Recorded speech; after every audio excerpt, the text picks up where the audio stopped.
Hi good morning, welcome back to my channel review উঠা house থেকে সকলকে স্বাগত। তো আজকে আমি আপনাদের সাথে একদম নতুন একটা ইউনিক একটা রেসিপি শেয়ার করব, যেটা হচ্ছে কুমড়ো ভাপা। এতে লাগবে শুধু কুমড়ো, কালো জিরে আর রসুন আর চিংড়ি মাছ। তো চলো প্রথমে আমরা কুমড়োটাকে ছোটো ছোটো করে কিউব করে কেটে নেব, বাকিটা আপনাদের সাথে শেয়ার করছি কী কী করব। তো দেখতে পাচ্ছেন এই যে আমরা কুমড়োটাকে ছোটো ছোটো করে কিউব করে কেটে নিয়েছি। তো চলো এরপর আমরা কী কী করব সেটা। তো এই যে বাকি জিনিসগুলো আমি রেডি করে নিয়েছি।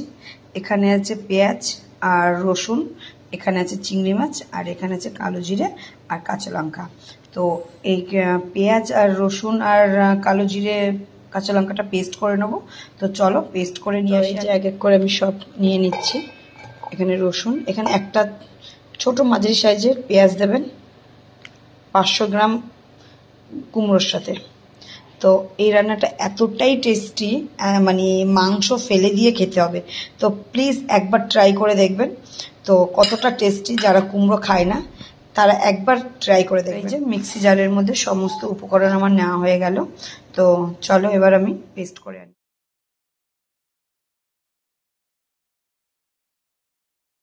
তো এবার এই যে সব এক এক করে সব উপকরণ নিয়ে নেবো। এখানে কুমড়োটা নিয়ে নিলাম, তারপর আমি চিংড়ি মাছটা নিয়ে নেব, তারপর এই যে পেস্ট করে রেখেছি কালো জিরে, রসুন, পেঁয়াজ, কাঁচা লঙ্কা, এটা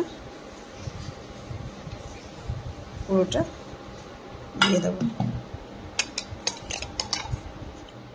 তো পরিমাণ মতন হলুদ নিলাম, আর নেব লবণ।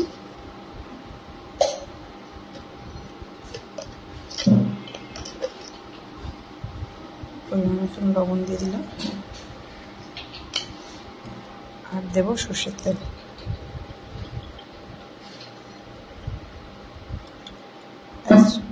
সব কিছু আমার নেওয়া হয়ে গেল। এবার একসাথে মাখিয়ে নিয়ে বসিয়ে দেবো এবার আমি। তো এই যে দেখতে পাচ্ছেন সব কিছু আমার ভালোভাবে মিক্সড করা হয়ে গেছে। এবার আমি গ্যাসে বসিয়ে দেবো। তো আমি এবার আরেকবার একটু ভালো করে মাখিয়ে নিলাম, নিয়ে ঢাকা দিয়ে দেবো। মিডিয়াম আছে এটা করতে হবে, আর মাঝে মধ্যে চেক করতে হবে যাতে নিচে না লেগে যায়। তো চলো ফাইনালি কেমন হয় আপনাদের দেখতে হবে, আর মাঝে মধ্যে চেক করতে হবে যাতে নিচে না লেগে যায়। তো চলো ফাইনালি কেমন হয় আপনাদের দেখা। তো এবার আমি একবার চেক করে নেব কতদূর হয়েছে। তো দেখুন কত সুন্দর মুজে একসাথে মিক্সড হয়ে গেছে সব। এটা দেখতেও যত সুন্দর হয় খেতেও তত টেস্টি হয়। তো এখন একটু বাকি আছে, আবার ঢাকা দিয়ে রেখে দিই।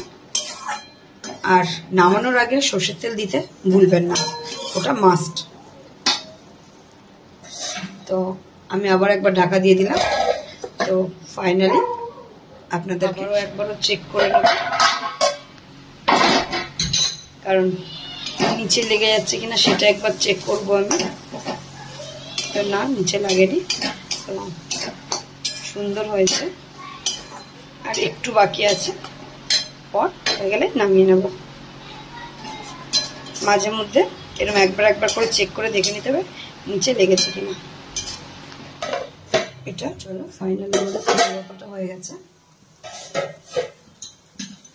এত সুন্দর স্মেল উঠেছে, আপনাদেরকে বলে বোঝাতে পারবো না কত সুন্দর। এটা গন্ধটা এতটা সুন্দর হয়। তো এই কুমড়ো ভাপা হলে আর কিছু লাগে না খেতে। তো দেখতে পাচ্ছেন একটুখানি সর্ষের তেল দিয়ে দিলাম, দিয়ে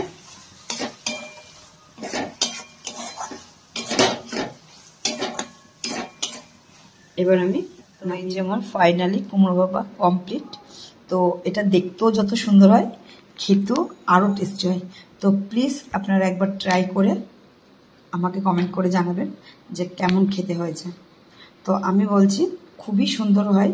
তো এটা দিয়ে যদি ভাত খাওয়া যায় আর কিছুই লাগে না। তো চলো, দেখতেও দেখেছে পুরো আচারের মতন দেখতে হয়, তো খুব সুন্দর। তো চলো আমার ব্লগটা এখানেই কমপ্লিট করলাম। নেক্সট আবার কোনো রেসিপি নিয়ে আসবো।